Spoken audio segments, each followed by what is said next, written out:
Good morning, good afternoon, and good evening. If you are with me on any of my lives, I always open them the same way each and every time because I do think it's so very cool that regardless of where we are in the world, we can all come together one place, one time to have some amazing conversations. So to kick us off here today, I want to thank everyone for being here for the Blue TV episode. As I think you might know, these are usually on Wednesdays at the same time, but Taylor had a little bit of a change in scheduling, so we just decided we were going to move this to today. So Taylor, I'm super excited that you're here with us. As I'm here in Houston, Texas, I'd love for you to share where you're located, and for those that are listening, whether you're team live or team replay, put in the comments below where you're tuning in from. So Taylor, tell us where you are. Yeah, Denise, excited to be here today, and thank you for your flexibility again.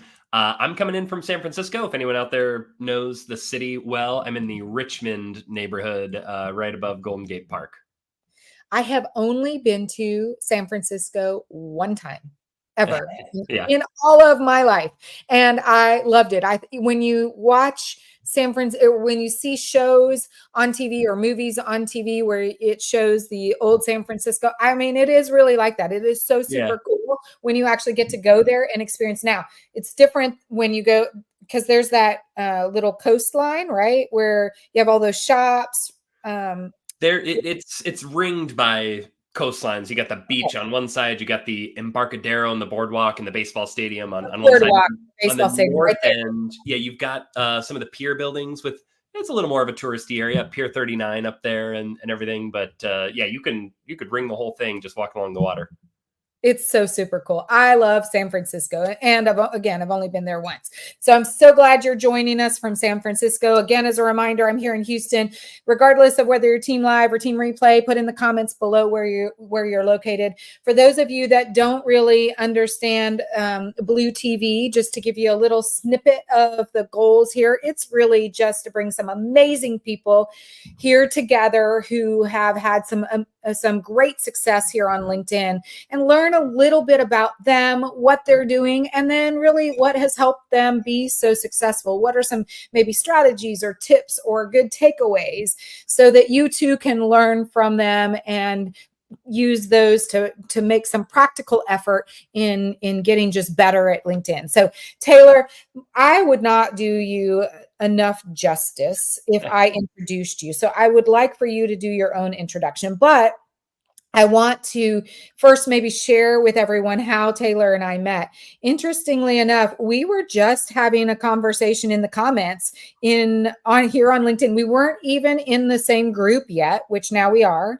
But just as of today, because it took me so long to do my follow-up, which by the way, I am not leading by example. When you have follow-up, you should do it right away. Anyway, nonetheless, we just met in the comments and we had an opportunity to engage live on a Zoom. And all of a sudden, we then realized that we had some potential for some good conversation on lives. And I actually think we might be able to get him on a Sellovatorz live as well, which is so super exciting. But so we decided just to come together and have this conversation today. So Taylor, that wasn't really much of an introduction. I'd rather you do your own. So you take it from here. Sure. And we're talking about places. So I'm actually originally from Seattle, but I've been in the Bay for 10, 12 years now and been in sales for 10 or 12 years. I was at QuantCast for 10 years. It's a mid-size ad tech company selling into marketers. And I worked my way into a sales leadership role. So I was fortunate enough the last 5 years to be in an inside sales mid-market leadership role, overseeing AEs, account managers, SDRs. Really, really loved that position. And then that naturally flowed to what I talk about on LinkedIn, who I naturally gravitate towards and connect with. It's generally around sales leadership, some tactical sales stuff, more about kind of leading teams and helping folks grow and develop. So it's been a lot of fun so far. That's awesome. Well, now when we first met or had our initial conversation, you were in the job search, but you've got some exciting news, right? Yes. So I am actually starting my new job on Monday. So I'll have a fun announcement on Monday. But Yeah, I know we chatted a little bit about this offline, but LinkedIn was obviously a big driver for my sales job search, for engaging with folks, finding new people to connect with, finding companies out there. It really became my primary tool over the last few months. Well, my own experience is that all of my jobs that I have found in the last, I don't know, it's been a while, have all come through my efforts on LinkedIn.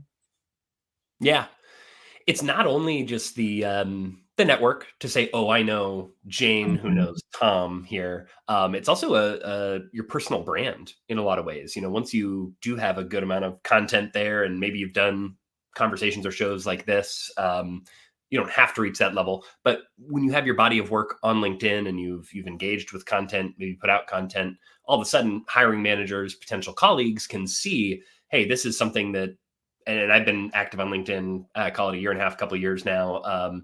They can see like, well, this isn't just something that happened yesterday. This is, work that they've been putting in for a while in this particular topic or subject area. And it just adds a little more to your profile when you're in the hunt. Well, I mean, I even had recruiters, so not even hiring, but recruiters who were seeking candidates. And this is an interesting stat. For recruiters, 80% of their candidates that they search for and find to place somewhere all come from LinkedIn. 80%. That's a staggering stat. Yeah, and I was in recruiting actually briefly before my sales career, and I was doing a lot of pounding the phones, kind of looking for folks at different companies and seeing who was hiring and whatnot. But LinkedIn would have made that a whole lot easier. It would have, yes. But, now we're here and now we've got LinkedIn. But tell us a little bit more, because I love, we're kindred souls because we are salespeople, right? In fact, I will say, however, we are all salespeople, whether you do it in your profession as a profession or not, we all are selling something. Nonetheless, though, we are kindred souls because we do sell as our profession.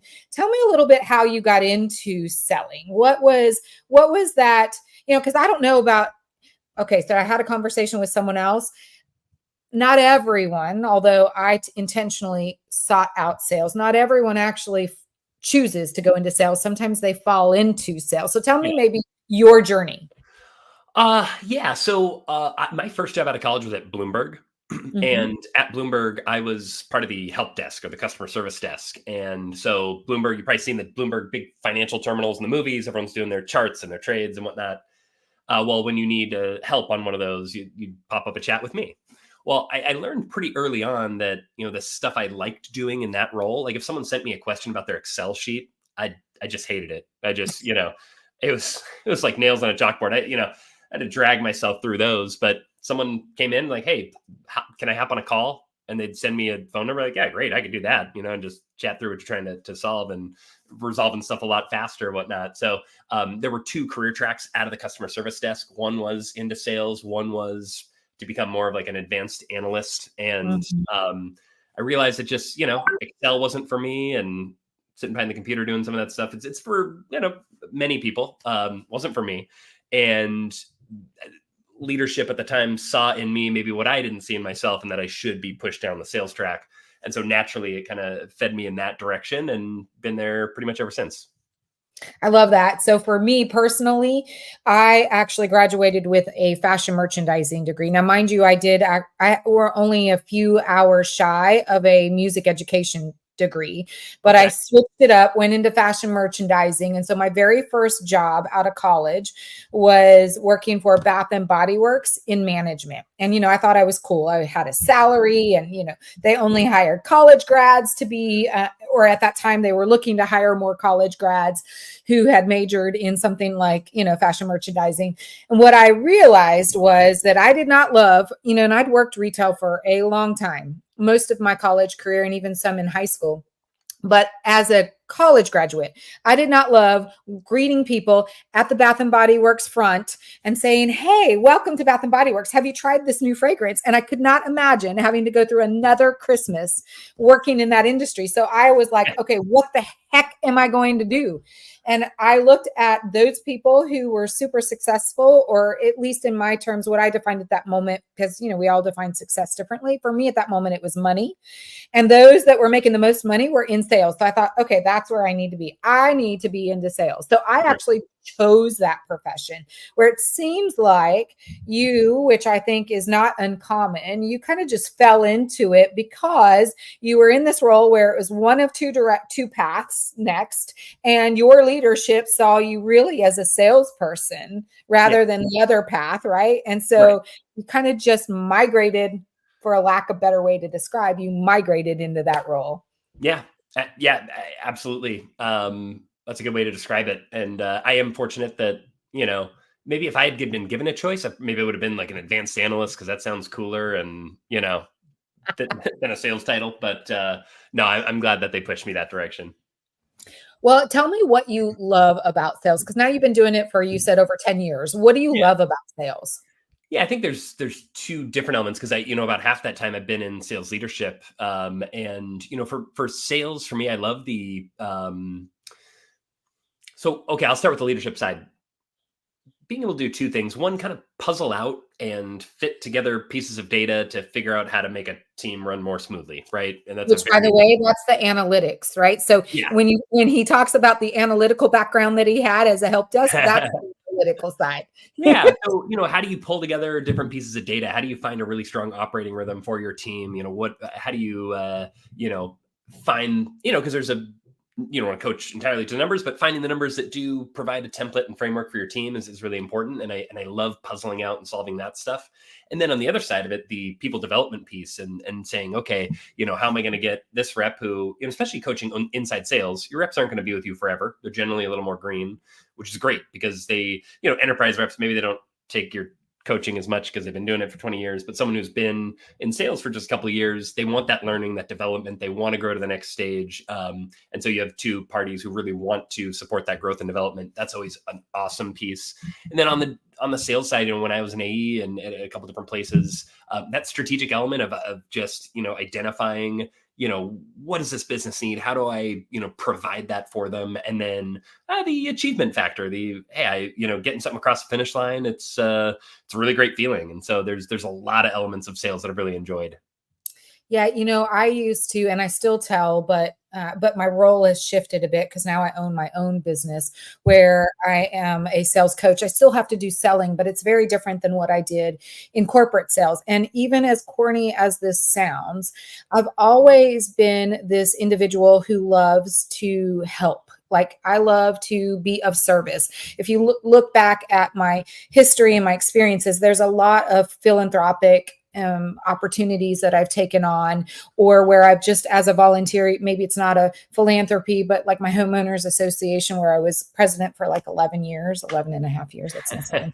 That in itself is insane. But nonetheless, I'm always volunteering. So for me, sales was a way for me to be of service to others, helping them solve to a business problem, helping them to solve, because a lot of times our buyers have their own reason, for their own drivers for why they're trying to find a solution to their problem, right? They have KPIs that they're trying to achieve, or they want to be promoted, or they just want to be a hero within the organization. There are multiple different ways. So if I could help someone personally, professionally, or within the business solve to a problem, to me that was enough, because then I could do what I love doing and still get paid to do it, right? So for me, I would always say, I like to help others, and this is my way to do that. Super corny, I get it, but that's really the satisfaction that I have gotten out of sales. Yeah, that's great. I love that.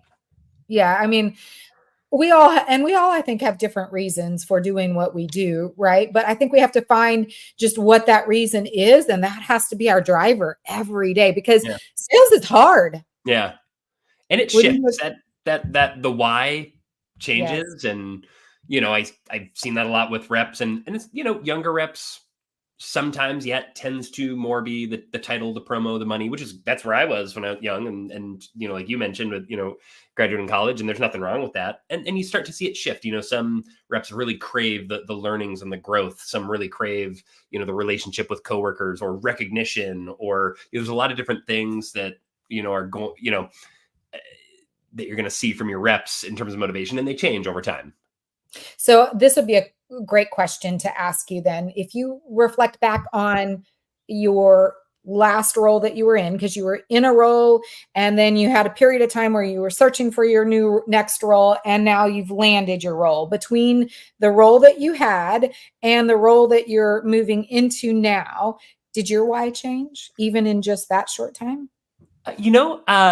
My wife, so I have a 1 and a 3-year-old daughter. And so, my why shifted over the last few years in terms of, 5 years ago, even I would have very much been focused on a specific title to go get and a specific set of Yep. responsibilities. And, as I looked around at jobs over the last few years or few months here, it really became important to find a great company where I could do great work. Is it a product I really believe in and can sell? Do they support growth and development? Is the tenure really strong there?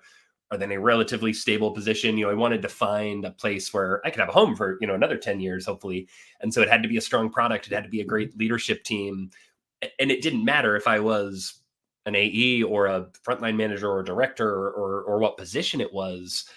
I truly believe that if you can find that right org where you're feeling like you're making an impact and it's a great leadership team, the opportunities will come wherever you start. Like, I want to impact the company, how I can best impact the company. So that definitely shifted. Whereas if I was doing this job search 5 years ago, I would have been pretty adamant about, okay, it's got to be this title and this responsibilities and stuff. And that just isn't as high on my list now. Well, and I like that because mine has shifted. And look, I'm almost 52 in November. I'll be 52. And I don't know how many times my why has shifted. Now, my overall, driver has always been helping others in some way or another, but that why has shifted. I mean, if we talk about 5 years ago, for me, I was more entrenched in making hitting my numbers and making money. Right. And I spent less time with my family and more time with work. When I then hit my why, as I embarked on leaving the corporate world and embarked on my entrepreneur journey, it was that I wanted to spend more time with my family and less time stressing and, because I was going through this journey of healing. If you ask me now, I actually know my deeper why.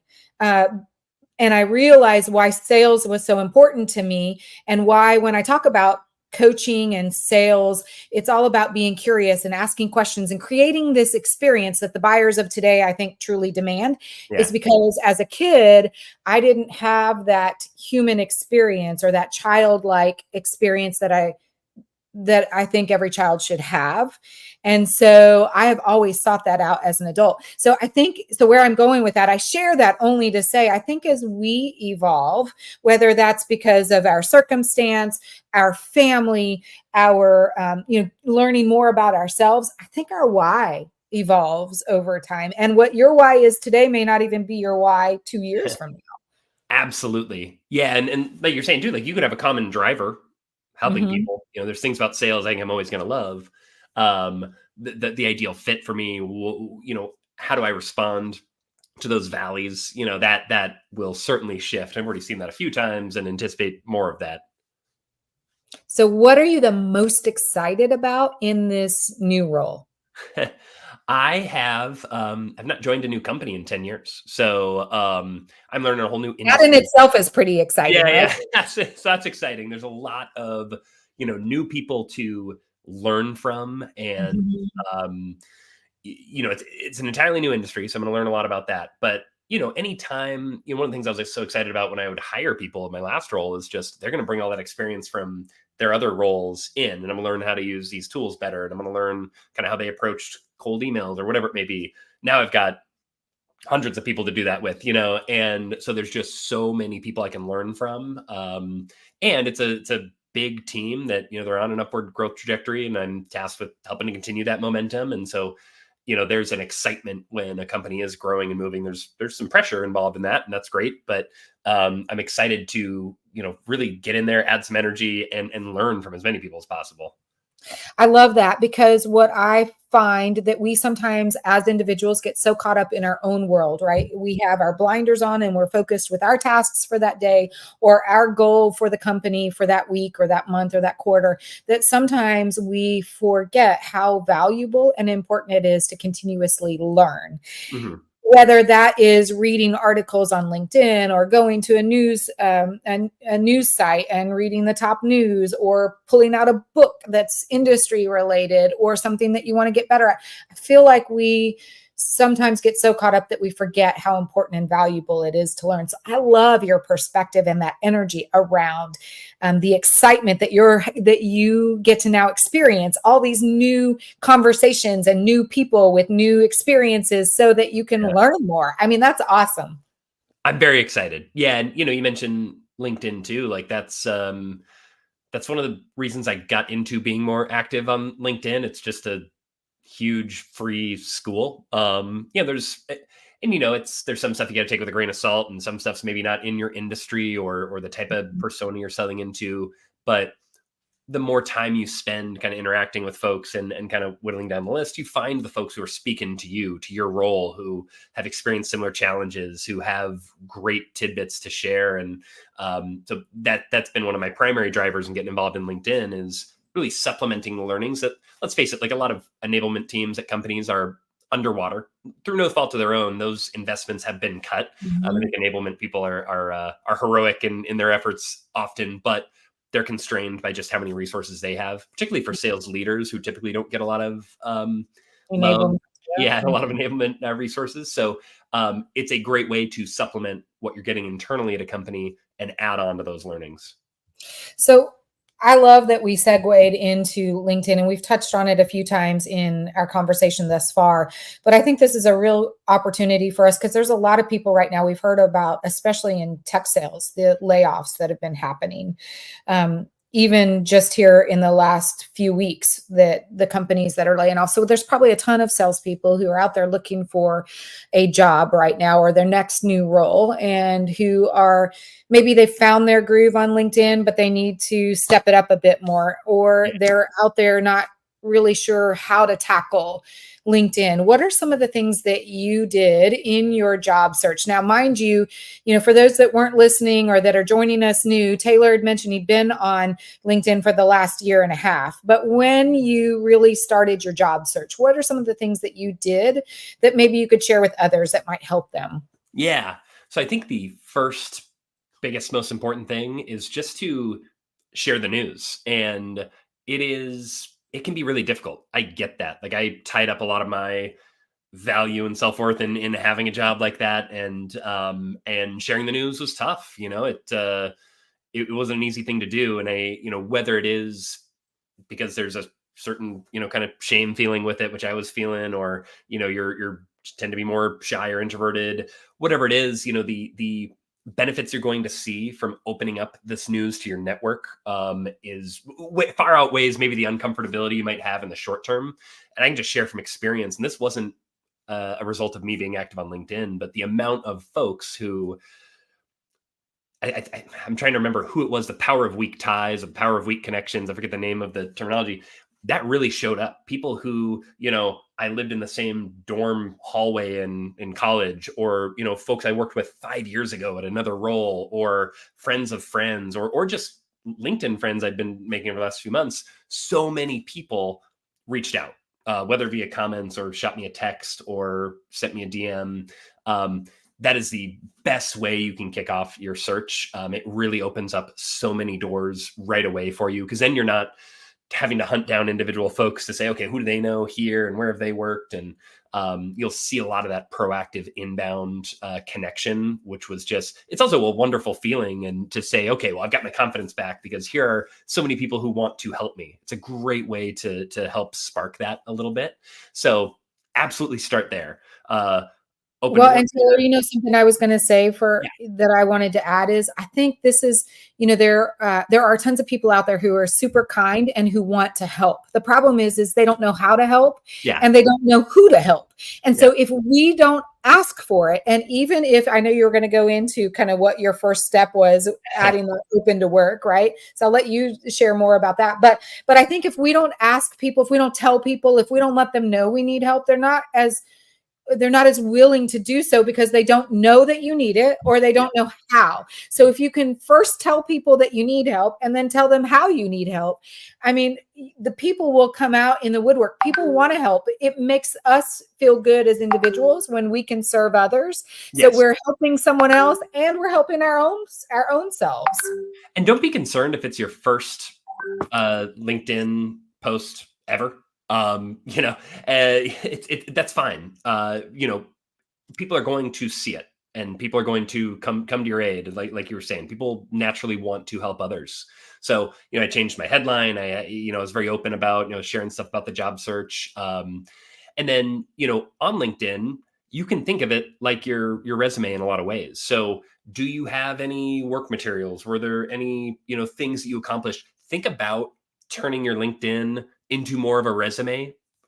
Maybe you haven't done that in the past or haven't wanted to. That's fair. I didn't want my LinkedIn to kind of read like a resume, but during the job search, you can certainly do that and kind of highlight some of the stuff you accomplished and focused on, because it's going to be the first entry point for a lot of folks. Some might see your resume first. Some might see your LinkedIn first. Make sure if someone comes to your LinkedIn, it looks like a very professional place, and they got a lot of information there so that someone could kind of reasonably understand what you did and what you accomplished just from your LinkedIn. You mentioned it earlier, 80% of the folks that recruiters are sourcing are via LinkedIn. They are looking for that information. If it just says account executive for 2.5 years here, but no details under, it's okay. But if you can add some of the stuff you worked on, some of the accomplishments to quota, new business, that kind of stuff, that's just going to help you moving forward, because it's an entry point for a lot of people who are viewing you. Yeah, and I'm no recruitment expert. I am not a career coach at all. I will say though, Taylor, what I think I'm reading from most people who advise others when they're in the job search, I would focus more on what you've accomplished. Like what did what you do, what did that mean as an end result? So when you can still create a resume type if you so choose, but making sure that you're focusing on the outcome and how you affected that outcome, like your successes, your wins, and what did that really mean in the end. I think that's really key and important. And sorry, my nose is itching. Oh, good. Isn't that something that someone's thinking about you when your nose is itching? It's a great call out. And one thing I also looked for a lot as a hiring manager was sales tool proficiency, which a lot of people don't add to their resume or their LinkedIn. It was something always interesting to me, because I knew our tech stack, and if someone had some overlap, I was like, okay, that's going to way less training, because they already know all those tools, and they might teach me a thing or two about those tools. So include your sales tools instead of a skills section. That's just something I've always thought of. But one of the things with the job search, we all know that resume drops just do not work. There are way too many resumes going to way too few recruiters. And I'll say this, like I certainly empathize, because I had days in the job search where I just needed a win. I needed some positive progress, and it felt good to drop a resume somewhere and say application completed. So don't beat yourself up if you have to do that from time to time just to get that win, right? I will say 0% of any resume drops I ever did resulted in an interview, and rarely even resulted in a reply. So even if you have a really strong profile and a really strong background, like they are just going into the abyss. So again, don't fault yourself if you're doing that here and there because you need a win, but don't make it a main strategy. What you should do, what you'd like to do, and what I did frequently. So first off, if I saw a role, account executive at Acme Corp, I was looking for a few things, right? First, I'm looking for, do I know anyone at Acme Corp? Obviously, if you have a first connection there and someone great. They can help give you the lay of land, get you in there. Second, I was looking for second connections. Is there someone I know really well who happens to know someone in a functional role there? That's going to happen if you have a larger network. You're going to see a lot of second connections. And I just made sure to be intentional with those notes. So instead of, hey, do you know anybody here who can introduce me? It's, hey, I saw you're connected with Matt. He's on the sales team. I'm really interested in the AE role at Acme Corp. Would you be open to connecting me with Matt? Do you know him well? Want to potentially get coffee with him to talk about the role and have him look at my resume? So something really intentional. It's a very simple ask. It's a direct, specific ask, and you're kind of reducing the lift on that person that you're asking that favor of. So that's great. If I didn't know anybody at Acme Corp, and I didn't know anybody who knew anybody at Acme Corp. My next step was to make a reasonable assumption about who the hiring manager and the recruiter would be. And then there's a lot of different things you can do from there.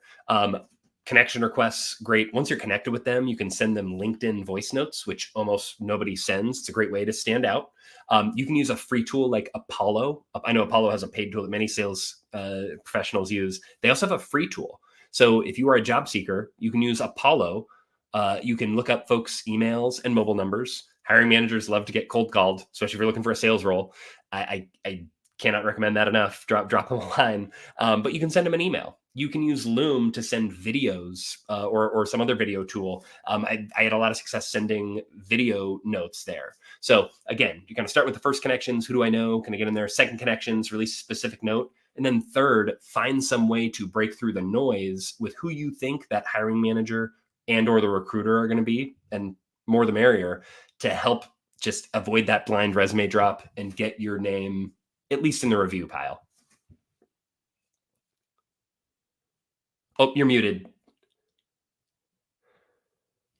Well, I've never done that before. I guess there's a first for everything. And I do a lot of lives, but there's a first for everything. What I was going to say, the way that we have to source our own roles. So, we talked about 80% or recruiters who 80% of their sourced candidates come from LinkedIn. We as candidates, the way we source our own roles, it has completely changed. I can remember when I first started, it was you dropped your resume in, you went into places like, I think it was Monster Board at the time. Was it Monster Board? Maybe. I'm dating myself. Yeah, you would go to job boards like that and you could do that, but that's long and far. Even when you see the LinkedIn job alerts, which I get them all the time just to see what's out there. Even those, when you look at how many people have applied, I mean, there's 100 people per role. Your application is not going to be what gets you into a job opportunity. It is going to be the conversations that you're having, the connections that you make, the people who that can get you to that person. I mean, you said it very clearly. It was finding the connections that can get you in there, the second connections potentially, finding out who the hiring manager was and the recruiter, having connecting with them and sending them a message on LinkedIn, a DM. Those are going to be what help you stand out more than anything else at this point. Absolutely. And what I always tell people is, you might not be in enterprise sales, but to treat this process like an enterprise sales process, you are going to want to research the company that you're reaching out to. You're going to want to lead with what they're trying to accomplish. Hey, I saw Acme Corp is, expanding their inside sales team to accomplish XYZ. Hey, your CEO, Jen, talked about, your need to, do XYZ. You're trying to expand to this industry, whatever it might be. Try and lead with what you understand and then how you can help. Maybe if you just reach out with a bunch of your resume bullets and all the things you can do, again, that could be fine, but you're going to get a better response rate if you try and understand their business and what they're accomplishing. And then what else do we do in enterprise sales? We multi-thread. So we're trying to talk to, that might be a boss, the boss's boss, and a recruiter and a head of people, maybe, something like that, just to get your name in different places, see if there's multiple people who could try and get you in for a referral. And I always say, take it a step further, because most people don't love now for sales managers, for sales roles, they do probably appreciate the cold call, the cold DMs. Yeah. But if you want to take a warm approach, right? The best way to do that is when those people that you want to engage with, go to their content and see if they actually create their own content or whether or not they have a commenting strategy. And if it's one of those two, then engage with them in the conversation. So you can do that by either going to their posts and leaving a comment and asking an engaging question. I think there are three key components that you want to put in a comment when you're trying to foster a conversation. But then if they don't have a content strategy and all they have is a commenting, you can go to their comments and start to engage in a conversation with them there in the comments. So if you do that, it makes that engagement with them in the DMs when you're trying to pitch yourself or trying to introduce yourself, it makes that a little bit easier. It becomes now a warm instead of a cold. Just my two cents. Absolutely. Yeah. They're seeing your name around. And again, the parallels with enterprise sales, just, it's a very similar process. Yep. Yep. So just for those of us who are joining us who are maybe a bit late because it's the bottom of the hour, what we've been talking about with Taylor is one, he's super excited. Where I'm excited for him, he's going from having been in the job search to now starting one on Monday. So he's super excited about that. In the sales industry, what we've been talking about are a little bit about him and his experience in sales and how his job search has really shifted and how he's leveraged LinkedIn to do that. Because this was the first time in over 10 years that he actually had to go through the job search process. And, there are a lot of people out there today who are still struggling, who are in search of a new role because of all the shifts that we've had within the workplace, especially in tech sales. If you could give one job search advice over all the things that we've just talked about, if you could give one job search advice, what do you think it would be? The most important, or maybe the most valuable? Yeah. Something I struggled with early in the job search was defining what my perfect role looked like. Again, it'd been a long time since I'd been in the search. I'd, Mm-hmm. been, and so that slowed down my search because I didn't know exactly what I wanted to go after. And it's tough, right? After post layoff, it's like, I want a job, and and everything can seem like a really great opportunity when you're certain. If you have a job and you're looking for a job, you kind of maybe have a more crystal vision of kind of what you're looking at. When you don't have a job and you're looking for a job, it's like showing up to the Cheesecake Factory super hungry, and you're just like, oh my gosh, what am I going to eat? So that kind of slowed me down, and it took me a while to kind of crystallize what that vision was. So I'll say this: if you do have a really clear vision, great. Narrow down those ICP companies. I even reached out to companies that I knew weren't hiring at the time, but I thought would be really interesting to work for, and started to build a relationship with folks in leadership there.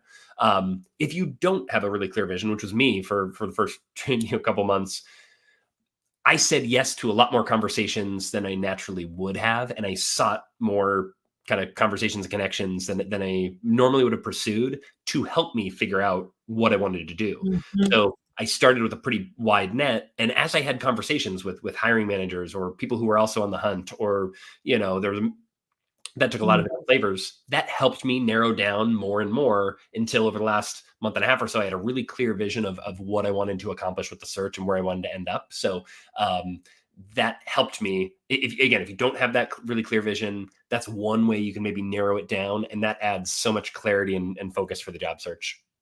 I love that because sometimes you have to slow down in order to speed up. So if you can slow down and figure out what your ideal role is, what you're looking for, who you want to work for, those types of things, you can, I think the job search will be much more successful. Now, that being said, there's something, Taylor, though, that I think is so important, which has helped me just even in my entrepreneur journey, right? Which I think you can leverage throughout every other opportunity that you have, whether it's looking for a job, in a job, entrepreneur role.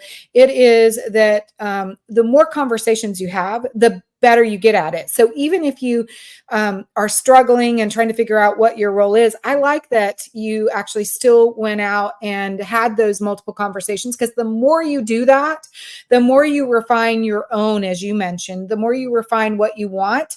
And it also helps you with your messaging. Practice makes perfect, right? And Yep. I mean, perfection is hard to come by.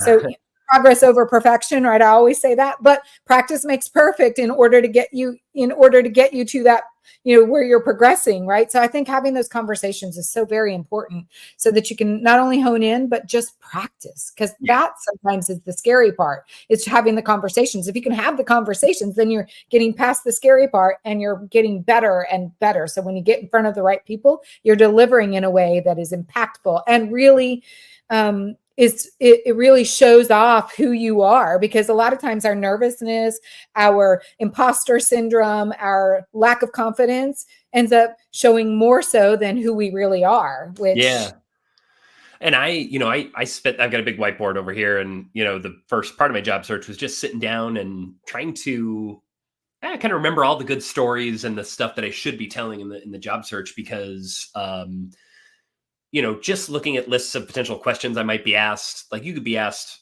any variety of questions. I don't know if that's the best way to go about prepping, but what I did is I just thought of all the stories from my, my time in the role and what I accomplished, how I accomplished it, and just had this big kind of list of those, so that then when I was asked questions, I could fit stories around that. But it is a skill to be good at interviewing, and it definitely felt rusty to start. And so what helped me is understanding my own stories and strengths and weaknesses, and really focusing inwards to start, and then starting to look at some of the prep resources and whatnot.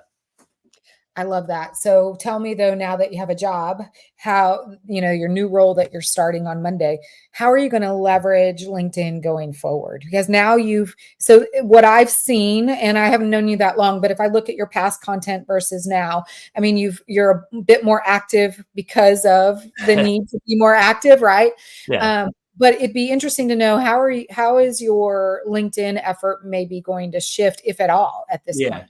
So it'll be likely probably very similar to how it was when I had a job in 2023. And because for me, LinkedIn's always been a phenomenal knowledge base and resources we chatted about. It's been a great place to learn from other sales leaders, and especially being at the same company for 10 years. I just wanted to be exposed to different ways of thinking about things, what challenges people are going through, and to learn from those. That's still my intention and my goal. And last year I was probably averaging one coffee chat a week, just Friday mornings, talk with another sales leader, understand what they're trying to accomplish, their challenges. I loved that time. So that's a goal for me. It's interesting because LinkedIn ended up also being a talent pipeline for my team in my last role. So, having that personal brand and that presence when I post roles, I was able to get a lot of inbound eyeballs and resumes on the role, which is always a good problem to have, or a good thing for the recruiting team and for our leadership team. So that ended up being a great source of talent. It definitely, having the job at, LinkedIn for me is something I have to compartmentalize. And I think, a lot of folks who are on LinkedIn and very active who have their day jobs, I'm not doing a side hustle or any resource like that, but it still is, okay, I'm going to spend this time creating content and this time kind of engaging, connecting with folks. It forces you to be a little more organized and compartmentalized at that time, but I still intend to be active and still using it for a lot of the same use cases as last year. I love that. And I say I love that a lot on this show for some reason, because I do really love it. And I know it sounds frou-frou and fluffish, but it really, I mean, I love all that you're sharing, because I do think it's super important that even if we're in a corporate role, that we do have to maintain and build. So we either have to build or maintain a personal brand, because like you experienced, your role that you have today may not be the role that you have a year from now. And what we want to do is make sure that we are positioning ourselves so that we can make an easy transition. And the only way to do that is to continuously just, maintain or build that personal brand. How you do that, there's tons of people out on LinkedIn that you can engage with who are experts in the personal branding space, but there are ways to manage both the corporate brand and your personal brand. You also have to know what your policies are for the business that you're working for, right? Like, what are the company policies surrounding social media? But I love that you're going to continue to leverage LinkedIn, because it is a place for you to source your candidates potentially. It's a place for you to continuously learn, and you can still continue to maintain your personal brand. Yeah, absolutely. There's a lot of different ways to use LinkedIn, but I've certainly seen all of those benefits and not a lot of downside, right? It's not a huge time suck once you get going with it. You can really kind of, again, compartmentalize the term I use, just figure out, okay, here's how much time I want to devote to LinkedIn. You can start small. You can just contribute to comments. There's a lot of ways to kind of get yourself going. And yeah, there's people who are very, very involved in LinkedIn, and that's a very high bar. And you'll see a lot of those folks on LinkedIn. Don't need to aim for that right away. There's a lot of benefits you can see just from mild activity to start. I agree. And sometimes that activity could just be a commenting strategy, right? I mean, you don't have to generate your own content right away. You start to get traction, and people start to notice you, even if all you're doing is commenting. And I actually would recommend that to anyone who's just thinking about getting going. It'll take some time for you to find out, who to follow, who to look at. You might look at where, folks are commenting and see, hey, is that someone I want to follow? Are they sharing good content? And what you can start to do, people love to be asked questions. Like they're putting content out there to spark a conversation, to share ideas. Yeah. Drop in a clarifying question or a contrarian opinion, or as long as it's respectful and curious. That's a great way to engage. It's pretty low touch too. It's you're not putting a huge post out there, which can feel a little scary to start with. But you're just looking at topics like, permission-based openers, and ask a question about using those on a cold call. There's just a lot of ways for those small scale engagement. Then you start to get into a back and forth like we did, and start to engage with folks and share ideas, and it can be a lot of fun. Well, I want to be respectful of everyone's time. I did not put a whole lot of comments. There weren't a whole lot anyway, but I didn't leave our banners that much because I think this is one that I will want to restream, because I do think with so many people out there searching for new roles, this might be a great tool for them to gain some new information that might help them in their job search and here on LinkedIn. So I'm probably going to restream this at a later date. But for those of you that were here, I want to thank everyone for being here, whether you're on Team Live or Team Replay. Super excited that you were here, even though we changed our time. Normally, Blue TVs are Wednesdays at 11 a.m. Central, which is Houston, Texas time. Super excited that Taylor has been here with us. You heard kind of his, best tip that he would give, which was, and we've been talking about all things related to sales, the job search, and LinkedIn, how to bring those all together. And because he's talked about even in the job search, how that relates to a sales role, right? As a sales role, some of the things that you have to take on in your job search. So we've talked about a lot. There's a lot we could unpack. I'd love to have Taylor back. In fact, I think we're going to get him on the Sellovatorz live, which is all about sales. I'm super excited about that. So we're going to talk about that later, but nonetheless, I do want to leave maybe just a moment for you to share your parting thoughts, and as well share with everyone how they can connect with you. If you look down on the bottom, you'll see scrolling across his LinkedIn handle, so you can find him at Taylor Core. But how else could we find you, or how else do you recommend us engaging with you? Yeah, LinkedIn's really the best spot. I'm not on a lot of other platforms, so I would definitely recommend LinkedIn. I love connecting with new folks, and just overall the parting idea, like the job search is really tough. It's a mental challenge. It is a tactical challenge. Seek help. People want to help you.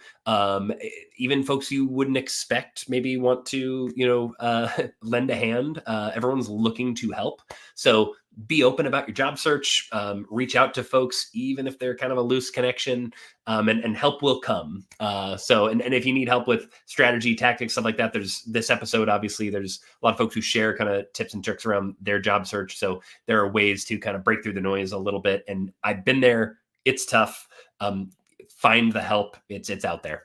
But there is light at the end of the tunnel. Yes.